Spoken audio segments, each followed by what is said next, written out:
episódio, eu vou te falar sobre o MME.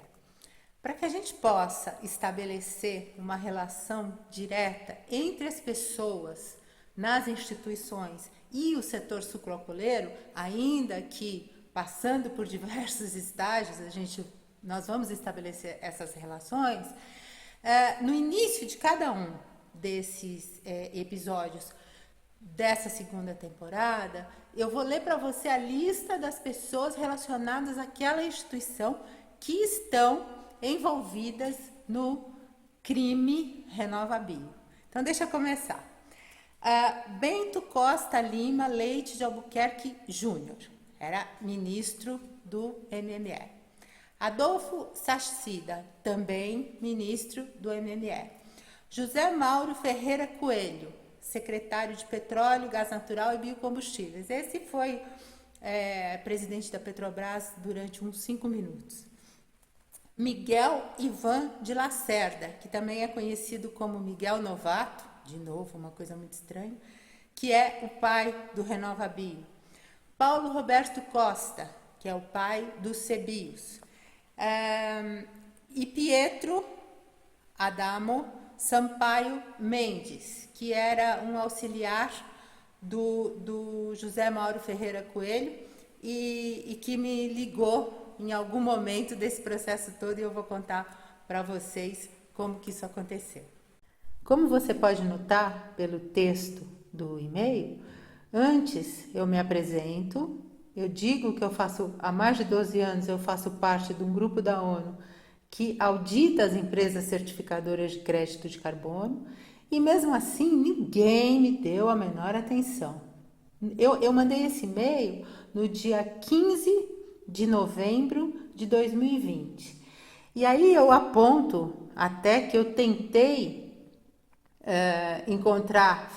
elaborar uma lista de não conformidades, mas é impossível. Por quê? Porque o sistema, o RenovaBio, não tem pé nem cabeça. E aí, como você pode ver ali por essa parte grifada, eu coloquei que se eles quiserem que eu ajude a trazer isso para uma forma correta, eu faço de graça. E, como você pode ver, eu não recebi nenhuma resposta até... Eu vou te mostrar isso no próximo slide. E aí, qual não foi a minha surpresa quando, no dia 28 de setembro de 22, ou seja, quase 2 anos depois de eu ter enviado este e-mail, eu recebo desse Bastian Leon o meu texto, o texto que eu mandei. Então, é óbvio que isso saiu, esse e-mail, essa resposta saiu de dentro do Ministério de Minas e Energia. Agora, lógico que eu desconfiei, o tamanho do vírus que existe nesse e-mail, você não pode imaginar. E eu mandei isso para o FBI e eu estou esperando a resposta, porque o FBI tem uma área que cuida desses crimes cibernéticos. Bom, como você viu pelo meu texto do e-mail, quando começou esse processo, eu achava mesmo que as pessoas não estavam sabendo o que estava acontecendo, porque o RenovaBio é uma coisa tão estapafúrdia, é uma coisa tão ridícula do ponto de vista técnico. Essas pessoas, elas não têm a menor preocupação com a reputação delas, elas não têm a menor preocupação com a carreira delas, porque estarem de alguma forma envolvido com esse crime, que é reserva de mercado, que é falsidade ideológica, que é estelionato. Eles estão comercializando, obrigando os distribuidores de combustíveis a comprar falsos créditos de carbono. Então, para mim, isso de início era uma coisa meio impossível de acontecer. Eu realmente achava que o pessoal do Ministério de Minas e Energia não sabia o que estava acontecendo. Tanto que você vê pelo texto do e-mail que eu mandei, que eu estava disposta a fazer, a dar um jeito nessa situação, a arrumar esse programa de graça. Ninguém precisaria me pagar nada.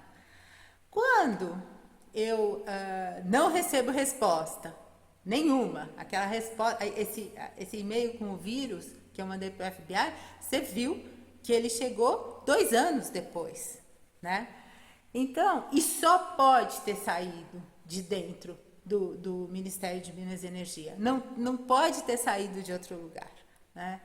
Então, naquele primeiro momento, eu achei que era puro desconhecimento, ignorância, porque, volto a repetir, como eu dei a definição do que é corrupção no capítulo sobre greenwashing, eu acho importante colocar que existem só 2 alternativas àqueles que estão envolvidos, estão participando de alguma forma desse programa que gera falsos créditos de carbono, que é o RenovaBio.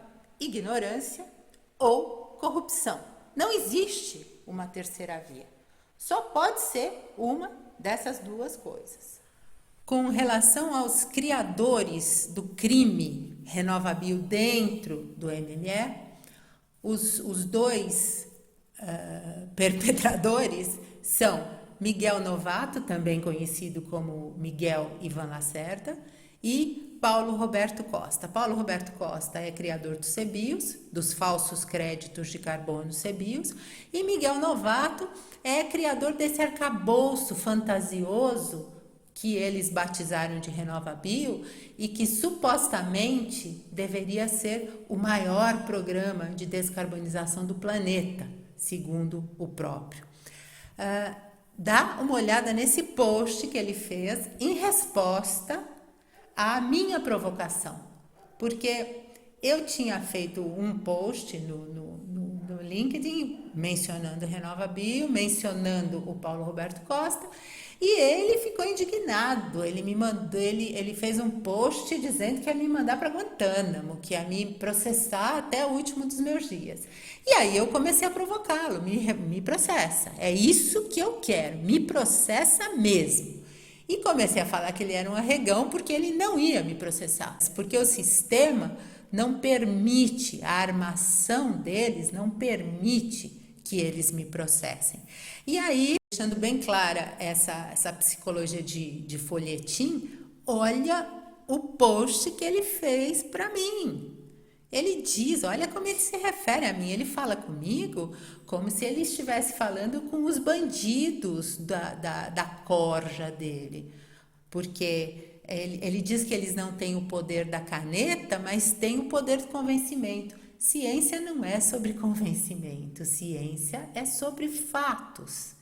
E dentro dessa bipolaridade dele, ele diz que quer trabalhar comigo, vamos trabalhar juntos. E diz que vamos trabalhar juntos se o meu projeto estrutural parar em pé. Como se eu tivesse algum projeto junto com gente desse nível. É brincadeira uma coisa dessa, né?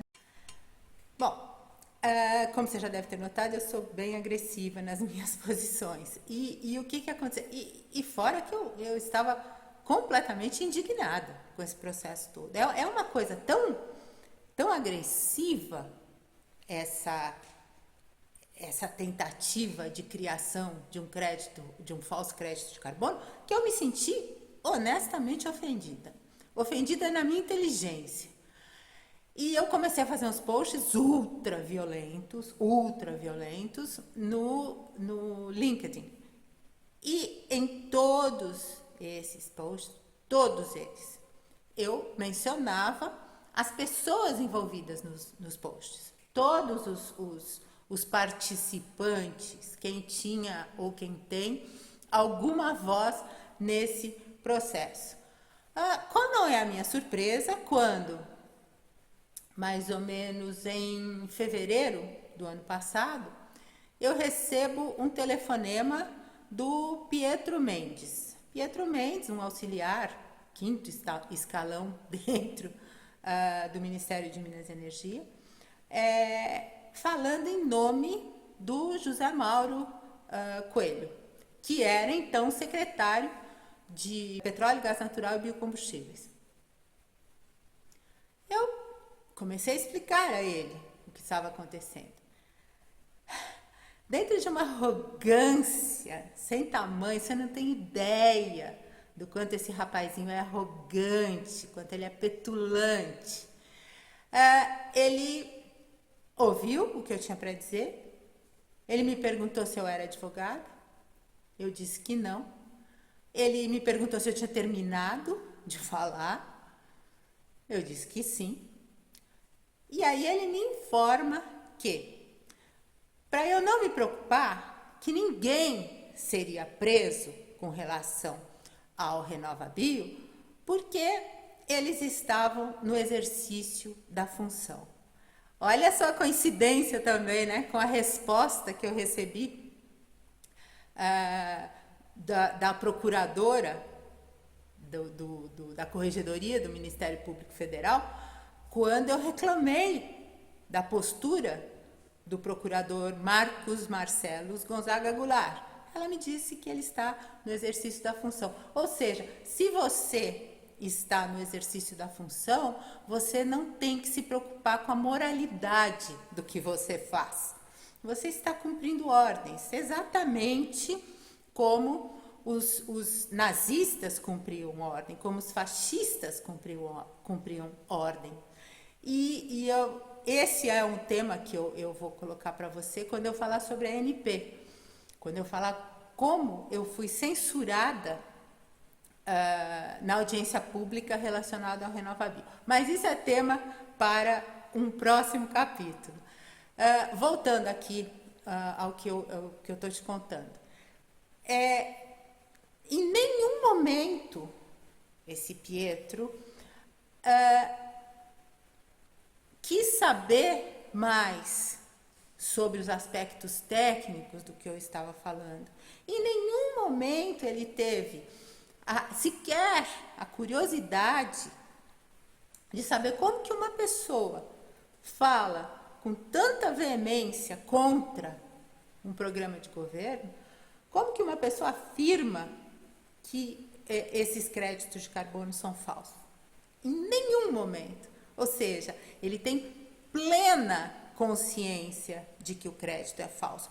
Como todos no Ministério de Minas e Energia, na ANP, em todas essas entidades que nós vamos avaliar uma por uma. No próximo capítulo, eu vou te contar esse imbróglio sobre a ANP, sobre a censura que eu sofri, sobre a denúncia que eu fiz dessa censura ao Ministério Público Federal e como ninguém fez nada. No próximo capítulo.